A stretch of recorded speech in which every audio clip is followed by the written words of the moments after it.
Now, in order to access all of our Microsoft 365 web applications, we have to sign in to our account, which is at office.com.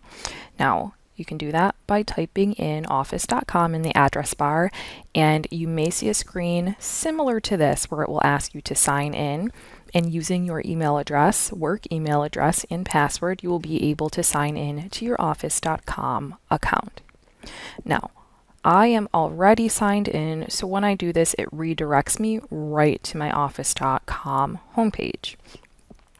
Another thing you can do is you can start at the employee portal. So if you open a new tab and you are here at the employee portal, go ahead and you can sign in using the Office 365 link, and this will take you to office.com, and you may be redirected like me if you are signed in already, or you may have to enter your username, which is your email address, and your password.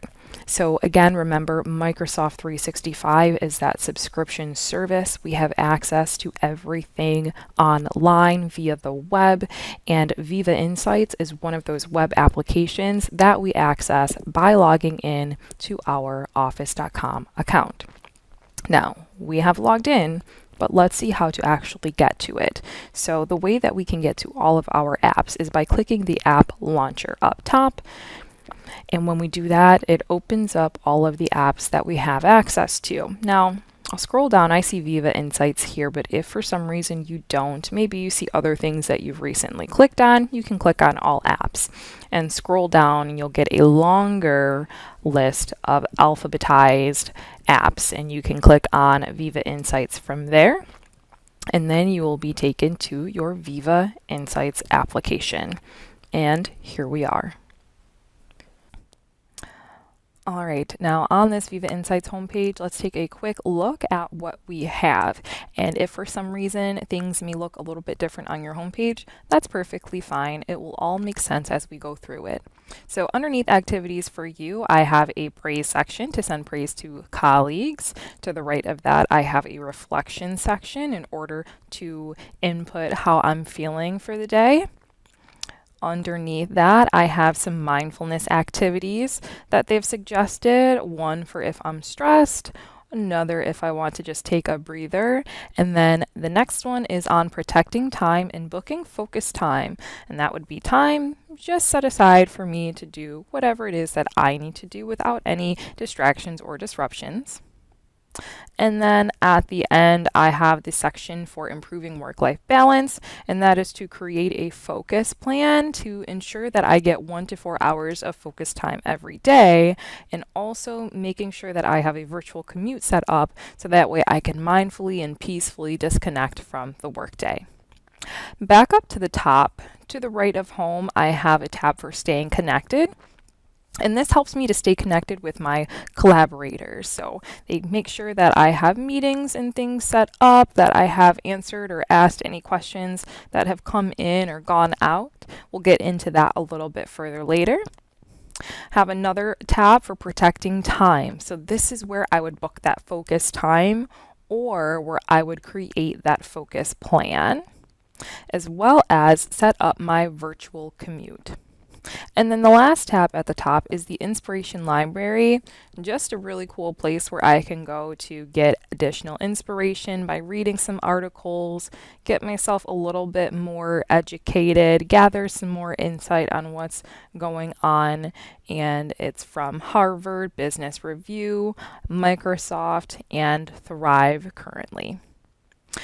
To the right of that, I have a refresh button just to reload my page if needed. And then I have the more options, the 3 dots, where I can look at settings, which we will get to a little bit later, how Viva Insights works, privacy, and terms of service. And then I will go right back to the home page. All right, and that is just a quick look at what we will be going over very shortly.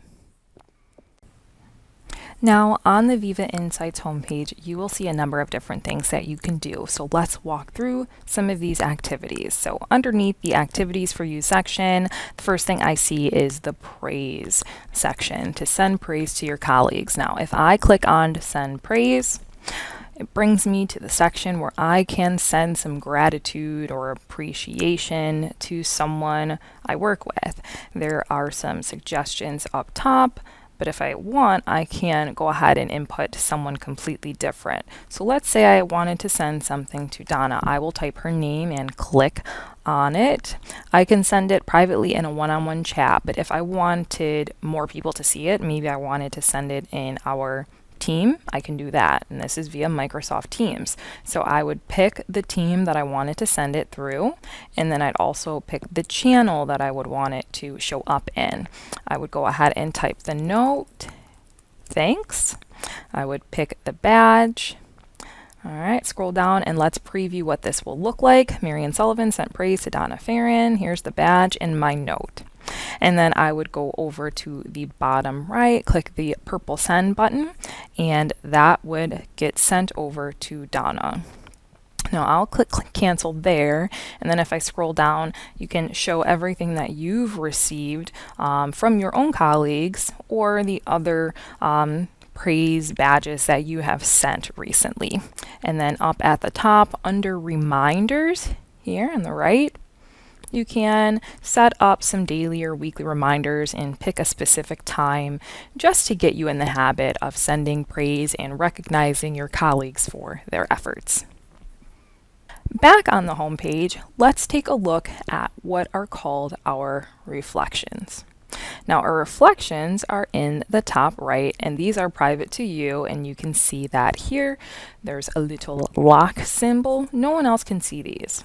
So it asks you, how are you feeling? Stay on top of your feelings with regular check-in.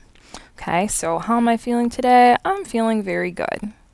Okay, and then if I want to click on my reflection history, so as you can see, I do not have much in this reflection history because I have not been putting my data in on a daily basis. But once you do, or for those of you who have been, you will see a chart with all of your different reflections over time, and it will give you trends based on your data to let you know exactly how you've been feeling. And you can take a look to see, wow, are Mondays a rougher day for me? Is there a certain time of the day that I'm a little bit more energetic than others? And you can start to plan and schedule things out accordingly. Another thing is your reminders on the right hand side. So this is a good way to help remind you to build that emotional awareness. You can set your daily or weekly reminders for a certain time just to keep up on inputting your reflections and your emotions there.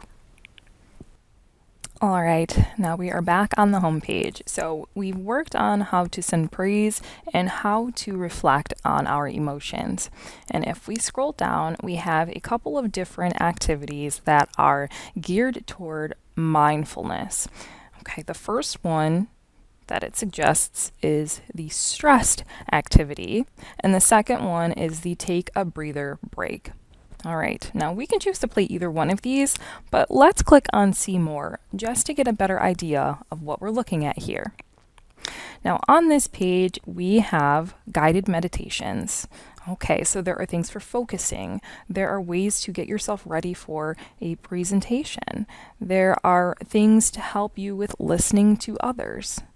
Things to help with ending your day. And if you scroll down, you'll then see focus music. So these are nice pieces that just help you get in the right headspace, to help you feel a little bit better. Maybe you'll feel a little bit more energized, again, focused. And the last one is the breathing exercise. So focusing on your breathing to help reduce stress.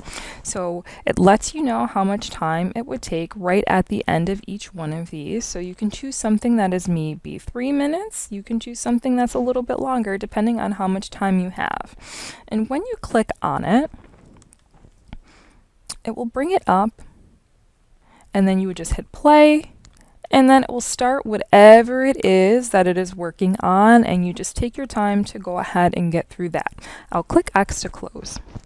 And then just a little reminder at the upper right to be kind to your mind and discover how meditation mindfulness with Headspace can help you be better and happier. So if you click on that, it will take you to the external site where you can get some more information on those things there.